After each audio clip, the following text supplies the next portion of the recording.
উপস্থিতি বাংলাদেশ জাতীয়তাবাদী দল বিএনপির গৌরব সাফল্য এবং ঐতিহ্য এবং সংগ্রামের ৪৭ বছর প্রতিষ্ঠা বার্ষিকী উপলক্ষে ঘোড়াহাট উপজেলা বিএনপি কর্তৃক আয়োজিত আজকে বিশাল বর্ণাঢ্য র্যালি এবং বিশাল জনসভা। আর এই জনসভা অল্প কিছুক্ষণের মধ্যে ইনশাআল্লাহ অনুষ্ঠিত হবে। প্রিয় সাথী বন্ধুগণ, আমাদের আজকের এই মহতী অনুষ্ঠানে প্রধান অতিথি হিসেবে ধন্য করেছেন বাংলাদেশ জাতীয়তাবাদী দল জাতীয় নির্বাহী কমিটির শিল্প বাণিজ্য বিষয়ক সহ সম্পাদক ম্যাডাম জিয়ার অত্যন্ত আস্থাভাজন বিশ্বস্ত নেতা শহীদ জিয়ার আদর্শের গড়া সৈনিক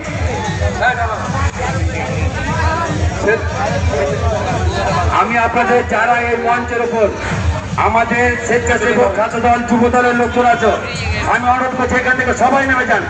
বড় হাতে একটা লোক যেন মঞ্চে না থাকে। আমাদের স্বেচ্ছাসেবকরা আপনাদের ধাক্কা দিয়ে যদি নামায় তাহলে কষ্ট পাবেন।